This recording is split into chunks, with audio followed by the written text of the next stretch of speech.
Hello and welcome. My name is Lorraine of District 32 and I am having a dynamite conversation today with Peter Butler of Smarter Websites. Peter, how are you?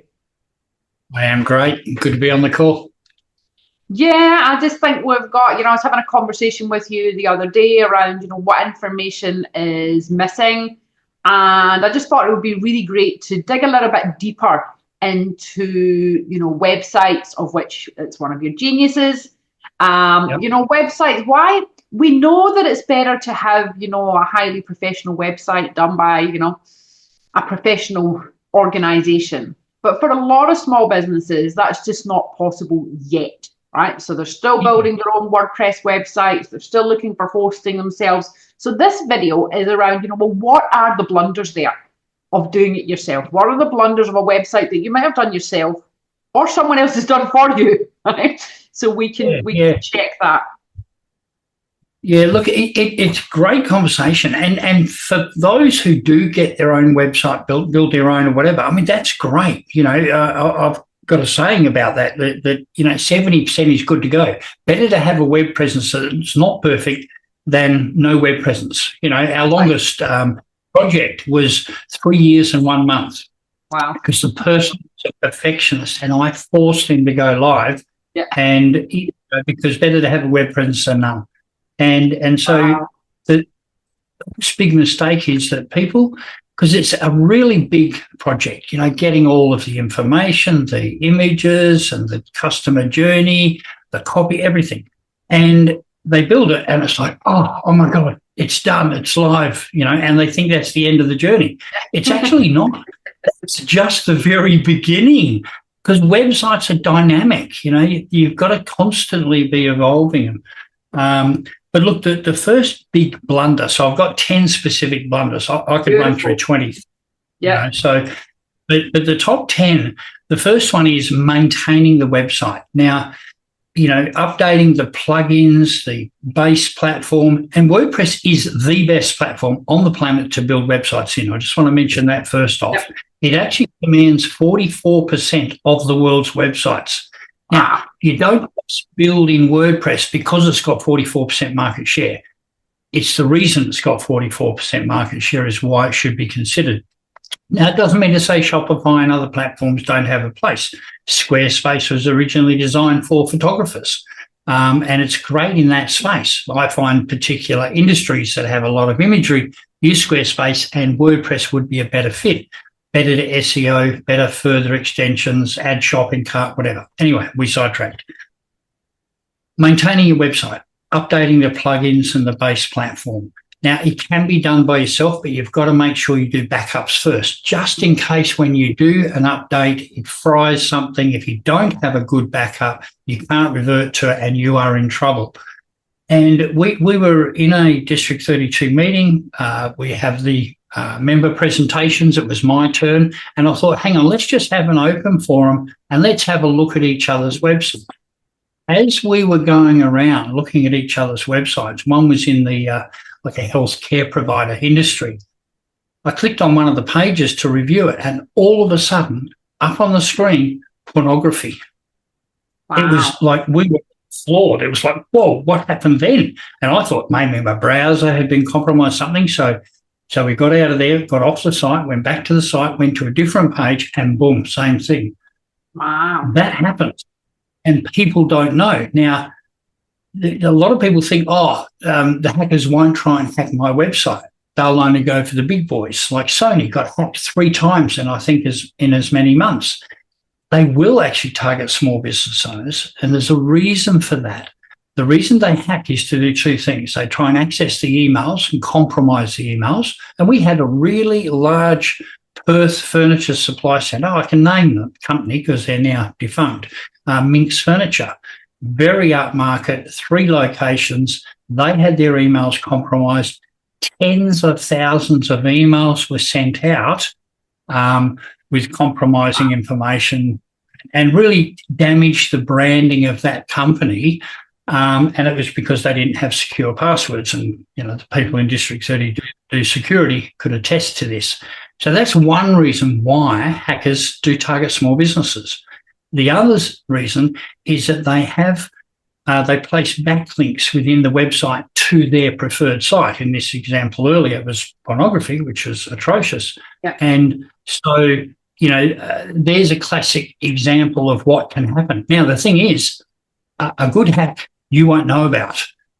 Yeah. Our example was a bad hack. We found it, we cleaned it, we got the site. So maintaining your website is really important. Now, this is not a sell, but we do hosting and managed support. Self-manage it, get us to do it, get somebody else to do it, doesn't matter. Just make sure it's done regularly, like on a weekly, if not fortnightly basis. So that's number one blunder is not maintaining your website. Exactly, yeah.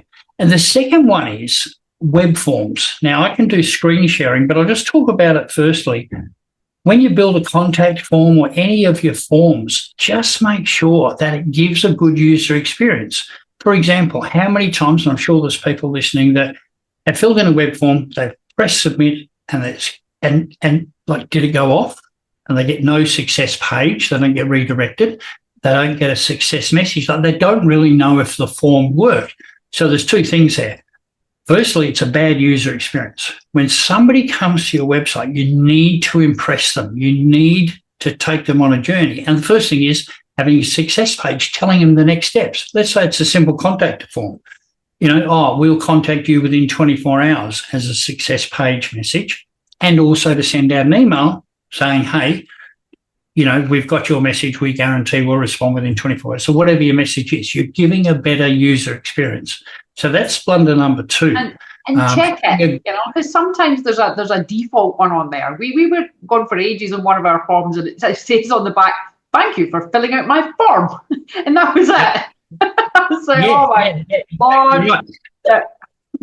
Which is actually, and tied closely into that website blunder number 2, like having a good user experience on your web form is number 2, but test your forms is number 3. It closely related, but actually test your forms. We've had people say come to us and say, "Oh, I haven't had an inquiry for 3 months." 3 months? Are you serious? Why are you contacting? Like, we can't go and test hundreds of website forms. You've got to make sure if there's a change in inquiry rate, find out why. Go to your website, fill in the form yourself, see what happens. Make sure it's using, because software does update. Things do happen with software. So make sure you test your form. And my recommendation is test it every quarter. Oh, look, it's summer. Test your web form. Oh, look, it's spring. Test your web form. Every quarter, test your web form as a proactive action. I think that's great. And then sometimes it's not even just the web form. Sometimes you might have changed an internal process. Like we moved different form providers. Right? We did a whole back end change and changed 9 out of 10 forms on the website. And then we wonder why these, it's just because you forget. You forget. So you have to spend time looking at your website. Does it still work? Does it still function? Is it still relevant? Yeah, no, that's right. And you just prompted an example, actually. We had a client, we built a website, we integrated a particular CRM with it, and they went and changed CRM, and they did that with another independent contractor. And I think it was 4 months, and he said to us, "We haven't had any inquiries." And it's like 4 months. And I went there, and it's like I could recognize the code. It was the other CRM. They hadn't, even though they'd done this CRM setup, they hadn't changed the check the form. So quite disastrous. That's a lot of money you're leaving on the table. So yeah. So website blunder number 4. We're ripping through these too, by the way. We are. But there's important stuff, right? It's key points here that people just overlook. Yeah. Absolutely. So the other thing is too, go to your website. And the overarching statement of this is, are you as easy to contact as you think? Right now, I am horrified at some websites because we inherit websites, and then we don't always get a chance to rebuild them. We might just do the hosting and managing. And I go to the website I check it on desktop, and I can see, okay, there's a phone number, there's a contact us page, there might be a booking form, there's whatever. So easy to contact, easy to move forward through to the next stage. But then I check it on a mobile, and it's different. Like I had a particular client where I wanted to phone them and I was looking on the mobile. I just could not find anywhere to be able to contact them. So it was really quite, distressing. And if their business is not moving forward, quite often they're looking for other reasons why the business, and they're just not making it easy to be contacted. And I think, again, we forget the obvious on there. I've made the exact same mistake. It's not been with the contact form, but it was been, when people look up District 32, they're looking for an event. But there was no way to book an event. Yeah, right. Kind of that first thing is like, where do we go? What do we do? And it's like, Yes. Yeah. And we miss it. And sometimes we're too close to it to see those things because we're on autopilot. And when I pointed that out to the owner of this website, they were quite horrified. One of the things we do when it's on a mobile device, we generally have a floating call now button. So it doesn't matter as they're scrolling up and down the website, because you don't want to have to make people scroll all the way to the top or all the way to the bottom to find the phone number. Like on a desktop, you can see it. It's all there. There's the call button or there's the number. But on a mobile device, if you have a floating call now button, it doesnent matter where they are, boom, they can just do that. So, so something to be mindful of. Check your website on different devices as well. Mobile phone and a tablet, and make sure it all works as it should. Because you invest a lot of time, a lot of money, and you're going to make sure these things work on different devices. So the other one, and I'm going to share my screen for this, and before I do, so people aren't distracted, basic SEO, search engine optimization, right? Okay. Now, I get business owners say to me, yeah, but that's not how I get my business. I get it by referral, I have strategic partners, networking, whatever that is, and I really only have a website for due diligence. I accept that. I totally get that. Don't disagree with that. However, you knew there was a but coming, right? However, why would you not, even if you don't invest a lot of money into SEO, just have basic keywords about your service, what I call common sense SEO, right? So, because Google literally come to your website and they say, hey, business owner, tell us what you want to be known for. What title, what are the keywords? And so I can show what that looks like. So I'll just share my screen. So the whole world of SEO is not as complicated as what a lot of people think. So obviously I'm using my website. I could use yours as an example. But I've got a little Chrome extension tool here. So I've shared this before, but it's called SEO Meta in one click. It doesn't do anything magic. It just makes it easy for me to view the title and the description. So Google come to I know, it's just right there. So Google are literally coming to your website and they're saying, tell us what you want to be known for. Well, this is what you're telling them. Web design Perth, website design Perth, websites Perth. So they're all different search terms, followed by a description and a number to make it easy to contact. Oh, speaking of that, I better update that. Anyway, so that's what, so note to self. So that's what you're telling Google you want to be known for. It's really that simple. Now, quite often, and you can see this, like you'll see it, it's up there, Web Design Perth. So what I just showed you is also displayed in the tab. So if people go to their website and it has the word home up there, you're not telling Google anything. You're like the other trillion websites that have no SEO. Home is the default setting. Why would you not at least, as I said, have common sense SEO terms up there so at least Google can rank your website for what your core services are, your core business products or services are. Does that make sense? Expect an email update from me, Peter, on that one. Say again? Expect an email update from me, Peter, on that one. Yeah. Point taken. So, and then one thing on that, and a lot of people think that Google rank websites. They sort of actually don't. They rank web pages. Each page has its own keyword, its own identity. So and I won't go there, but if I went to any one of our services, social whatever. The key term in there would be related to that service offering. So Google rank web pages, and then the website will get ranked collectively. That makes sense. So it's very important to just have in that very basic SEO at a minimum. So that's what I would speak to on that. Ah, beautiful. And again, it's important, and I think you referenced something earlier to say I don't get my clients like that, but every little helps. And after a year, after 3 years, after 4 years, after 10 years, it appears, you end up with the spider web of things funneling through Google. It does help you in the end. And if you can do it cheaply and easily, why wouldn't you? Yeah, absolutely. Look, there's a classic example. Actually, only happened last week. We did just the homepage SEO on a business website. He didn't need internal pages being done for his different service products, and so we did that. It was very cost effective for him. And I did a check. Now, we did this about 7 months ago. Now, last week I was looking at it. He has got 65 keywords ranking as a result of the homepage SEO, because the homepage was very clear on the broad range of services that he offers. And so then Google, when they've indexed, and people hear index, what does that mean? Well, index, no exist. That's all. And a search engine literally comes to the website. It looks at that first off, and then it just crawls. It's probably another term that people have heard. Crawl is just follow the text and follow all the links on the website. That's all it is. And because we've got the homepage SEO right, they've indexed the other pages, and they've actually got rankings now across 65 keywords, which is incredibly powerful.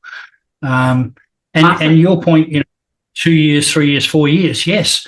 Because if I look at a site and it's got the word home up there, and I think, my God, this business has been in play for like 10 years or 6 years or whatever it is. And if it had that, it'd probably be on, say, page 2 or 3 in Google, which means that, like with Google, it's like you don't exist. Then you get into the top 10, then you get into the top 3, and then you get to page 1. So, they stood a chance of actually ranking quite well, very easily. So certainly worth considering, that's for sure. Absolutely. We're all looking for more clients, right? So let's do what we can. Yeah. So the next website blunder is about trust and credibility. And I'll stay on my site again. So, you can see here I've got a reference to our reviews.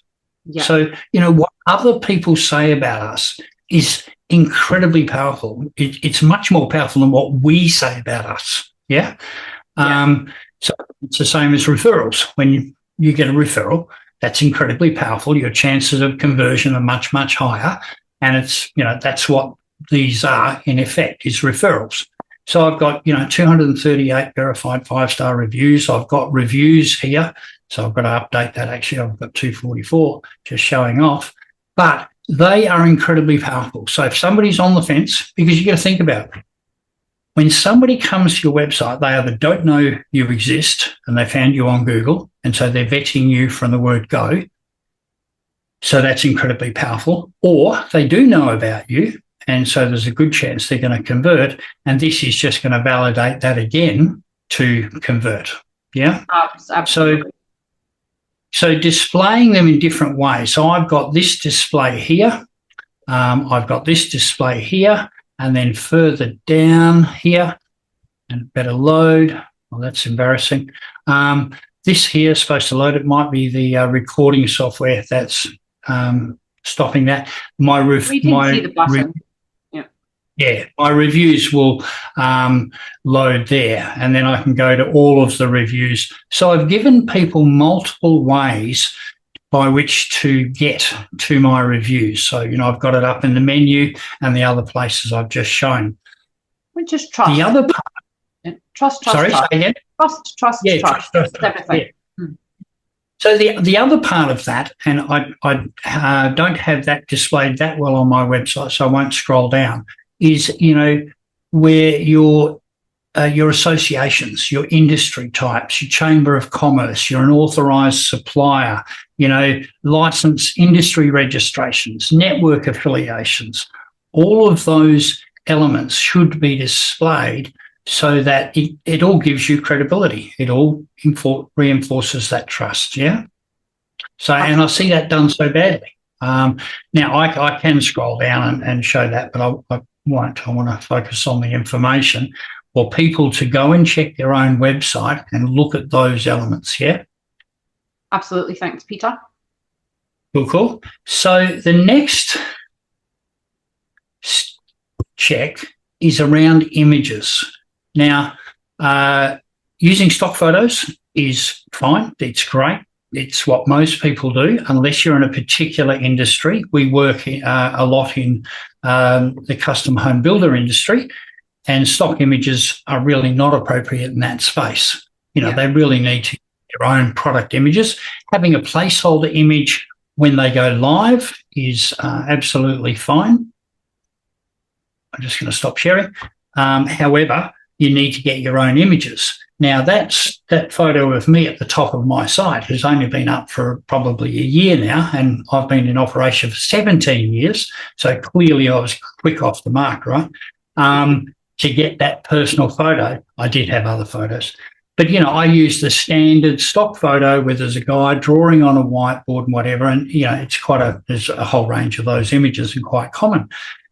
And that's okay to start with, but make sure those stock images you use are really high quality stock images. They have to be crisp, they have to be clean, but make sure they're not big, so they, in as much as file size, and they slow the load speed of the website. Because, nobody likes slow loading websites, right? It's like waiting. Don't tell it. Yep. Yeah. So, and we'll cover a little bit more of that in another session where we talk about, creating your competitive advantage. And I've got a whole series of, tips around that. Beautiful. But getting back to creating those using high quality images is paramount. But then change those stock photos out for your own photos.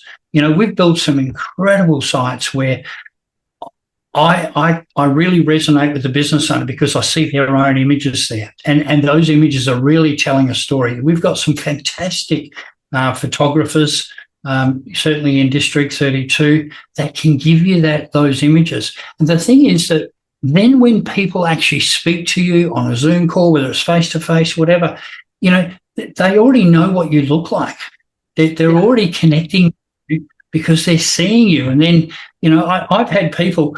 I can remember walking into a retail scenario once, and the guy behind the counter, we were having a scoping session, and he walked out really quite quickly to me. Hi, great to meet you, because he knew what I looked like with the imagery on my site. It was the trust again is there. So it's really important to have a look. It takes effort. It takes time to get that done, but the investment's not that great. So certainly absolutely worth considering. Step number 9, or blunder number 9. And I see this a lot. I mentioned earlier, our longest build was 3 years and 1 month. The next one down from that, I don't have in years, but I have in days. The project management software we use tells me that in days. And it was actually 567 days, right? It's crazy. And we went live and we got a review from the guy. Oh my God, in the first week, I've already had 2 leads come in. They've actually booked appointments with us. I can't believe that it took so long, and I know that's on me, right? He owned it. So that was cool because, we want to get websites live. But the overarching title of this is Imperfect Action Beats Perfect Inaction, right? Imperfect action beats perfect inaction, because we see people getting caught, and this sometimes applies to people who have pre-existing website, they're getting a rebuild, they're getting it rebuilt, and they want to get everything perfect. But if I look at their old website, it's horrendous. It's really displaying their business so badly but they're dragging their feet on getting their new website live because it's not perfect. But hang on, 70% is good to go. That's a saying I've developed over the years, because you can always tweak it, change out images, add copy, whatever it is later. Because if what you've got is what you're going to have is better than what you've got, just get it live and don't do the perfectionist thing. It's really important. You don't hurt yourself in your business. Yeah, absolutely. It's detrimental. Yeah.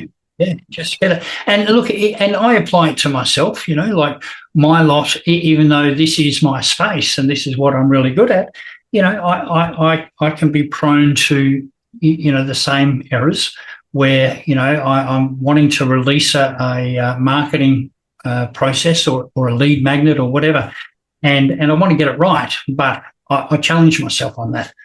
Is it acceptable? Yes, it is. Good, great, make it go live. And then sometimes I'll review it and I'll say, well, actually, it's fine as it stands. I don't need to come back and get it perfect. We all want to present professionally, not look amateurish, but not at the expense of not moving forward. Yeah? Yep, 100%. Cool. And blunder number 10 that I've seen, and this is probably the biggest standout of all, and I know that you would fully agree with this. In fact, I know people you've said this too. Not building your database. Not building your database right from the get-go. Now, I did, and I grew a massive database. And about 7 years ago, I wanted to purge that. So I grew that to about 14,500. But there was a particular group of people in there that I wasn't targeting, I wasn't marketing to anymore. So I cleaned that up. So I've removed those. They're in a list somewhere. The email accounts are probably not valid now, half of them, because I wanted to make sure that I was only talking to people that related to my business in its current format. And that's quite a healthy list. I can market to my list, stay in contact with my list. If business gets quiet, I can go hard on email marketing and turn the business around. But the thing is, people, again, complicate the simple. It's this, imperfect action beats perfect inaction. I'm not sure which CRM to use. I don't know. But a spreadsheet is not a CRM. I collect the details. I don't care what happens. Yeah. Build your database. But move to a CRM very quickly, because there's a massive expense to it. And there's an incredible opportunity when you're building your database, to communicate, to liaise, and you're building the value of your business as well. Absolutely. Yeah. And I've seen some just real tragedy stories. I can remember a guy who was in a property maintenance business, was in the network, and he'd been going for over 20 years. And then he couldn't do that anymore, and he was moving on to something else. And so a couple of things there. One was, he didn't build a database. So that's 22 years of customers, of jobs, of potential referrals. So if he had that many jobs in there and was marketing to them, he would have been sustainable just by marketing to customers and the money's in the database. But then also the not having that costs him, his business. But then even if that wasn't costing his business, that your database and the engagement of your database is then a saleable asset. Yeah, somebody absolutely. That just for the database. They would. Massive. Yeah, and I know a local business only last month that had storage, shelving, product, and they weren't able to sell that, but they had a database. They were able to sell that. So, you're absolutely. And the opportunity to build your business when you're communicating regularly with your clients is absolutely massive. And I've seen small business owners, in fact, one this year, had some advice from somebody that, you don't really need a CRM. And I was like, are you serious? Like, it doesn't matter how many people you're putting through your business. To have some sort of client relationship management software is absolutely vital. Non-negotiable. It is non-negotiable, critical, essential. Absolutely. So that wraps it up. Thank you very much, Peter. There's a few things in there I'm just going to check on my website. I know I've got 2 wee updates to send to you to ask to do on our website after that. So that's fantastic, right? Because if I'm getting little tips, so is everybody else. I think there's some real fundamental information in there that you will help. You know, there's the content in this book going to help businesses to grow, which is fantastic. So thank you very much for sharing the nuts and the bolts. Cool. I think it's always good to look at your website too, because it's a real nice reference of what a website should be, right? So just to go back and forth with that is good for people. If they're building it themselves, great. You know, or if there's missing a different provider, great. But let's build the machine. Just keep going back to it. Keep building the machine. Absolutely. Just knowing that your website's dynamic and having a look at, you know, because everything changes every quarter. You know, if you look back over the year, where are you now and how are you leveraging it? Should things change? I had a one-to-one with a member only earlier this week, and there was a lot of clarity, you know, so seek out a third-party objective person, but just make sure you're not getting advice from your grandmother, because I do get concerned about that, because everybody has an opinion. Make sure you have marketing knowledge and insights. Get insights from them. Absolutely. Peter Butler, thank you very much. I'm going to pop your details down below in the comments, just in case people would like to touch out. If they want some touched up on the website, they want to have a conversation, then you can reach out to Peter below. Peter Butler, Smarter Websites, thank you very much for sharing your information. You are a business legend. Cool. Thank you kindly. See ya. Bye.